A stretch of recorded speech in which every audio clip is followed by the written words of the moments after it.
Baik, bismillahirrahmanirrahim. Assalamualaikum warahmatullahi wabarakatuh. Perkenalkan, nama saya Zulfan Nabil Gunawan dengan NIM G0024121, ingin mempresentasikan tentang tugas anatomi skenario pertama. Oke, biar tidak membuang waktu, langsung aja kita masuk ke yang pertama.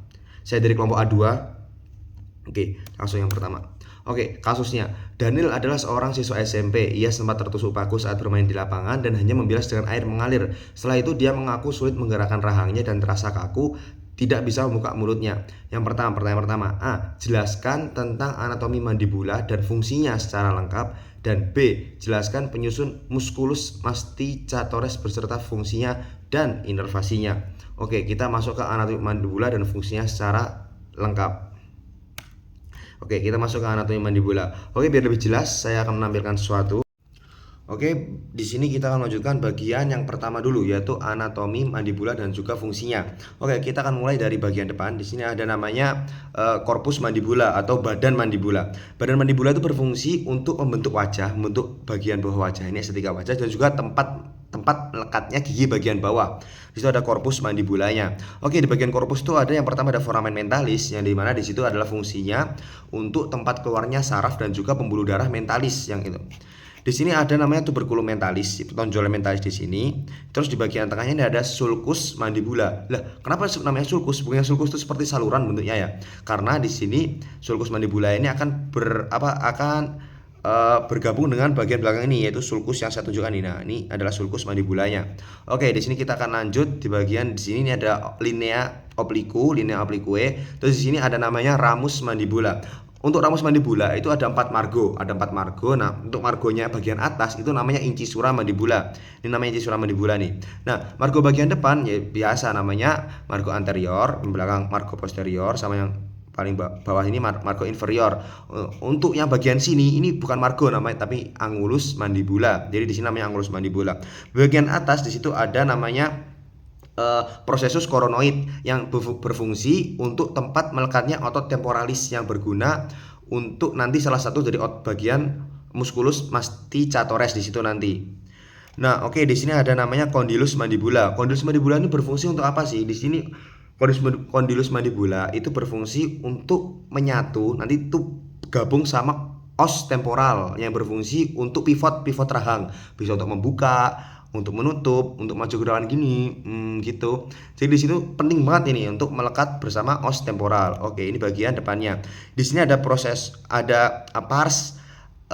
alveolaris mandibula, terus bagian atasnya ada alveolaris dentalis. Di bagian atas ini bagian tempat melekatnya gigi bagian bawah ya. Oke, kita masuk ke bagian dalamnya. Bagian dalamnya ada yang bagian kayak lembah besar, di situ namanya fossa mandibula. Untuk bawahnya di situ ada bukan sulcus, bawahnya ada spina, namanya spina mandibula. Kenapa disebut spina mandibula? Itu karena tuh kelihatan kan kayak bentuknya kayak tonjolan. Mohon maaf, di sini bukan fossa mandibula, di sini fossa sublingualis. Kenapa disebut fossa sublingualis? Karena fossa terletak di bawah lidah, sublingualis di bawah lidah, bagian bawah lidah situ. Oke. Terus di bagian sini, nah ini baru namanya fossa mandibulanya. Di sini fossa mandibula. Untuk di sini bagian depan ada namanya lingula mandibula. Terus yang bagian belakang ada foramen mandibula. Nah, bedanya sama foramen mental sama tempat keluarnya pembuluh saraf sama pembuluh darah. Cuman kalau tadi adalah pembuluh darah mental, sekarang di sini ada pembuluh darah alveolar inferior di situ. Yang ini akan memasok bagian gigi bagian bawah sini. Yang kalau yang tadi memasok bagian bibir, sensasi di bibir bagian bawah untuk foramen mental ini dan juga dagu. Oke, itu anatomi dan fungsinya. Kita akan lanjut ke bagian selanjutnya.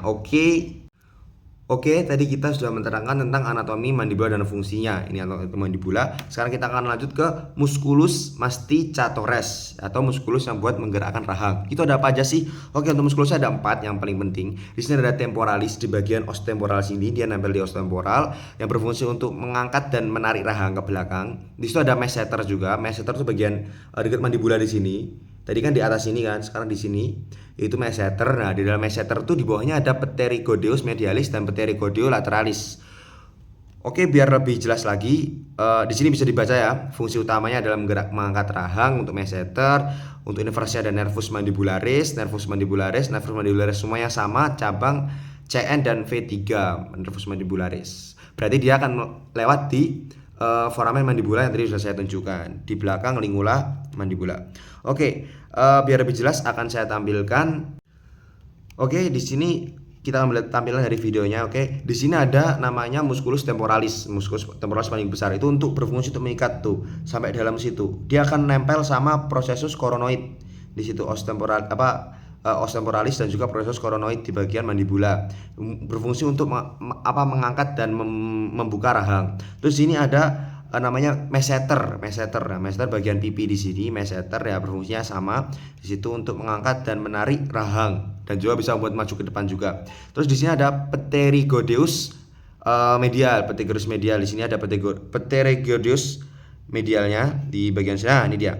Pterygoideus medial, dia bagian dalam. Dia berfungsi untuk menarik rahang juga tuh, dia akan menarik di situ tuh, pterygoideus medial. Terus untuk pterygoideus lateralnya di mana? Dia terletak di ketutupan sama os temporal musculus temporalisnya. Coba kita lihat bagian lainnya. Oke, di sini. Nah, di sini. Nah, dia ketutupan kan? Nah, sebenarnya dia ada di sini. Nah, di sini adalah pterygoideus lateralnya di situ. Untuk berfungsinya sama untuk menggerakkan rahang, makanya disebut musculus masticatores. Dan dia inervasinya sama-sama di nervus mandibula, yang dimana dia akan masuk ke bagian nervus foramen keluarnya, tempat keluarnya dan suplainya dari foramen mandibula di bagian sini. Oke, seperti itu. Baik, ini mungkin cukup sekian dari saya untuk skenario pertama. Kita akan lanjut ke skenario kedua dan ketiga di video selanjutnya. Bila ada kesalahan saya mohon maaf. Terima kasih banyak kepada KA Aslab. Syukron. Wassalamualaikum warahmatullahi wabarakatuh.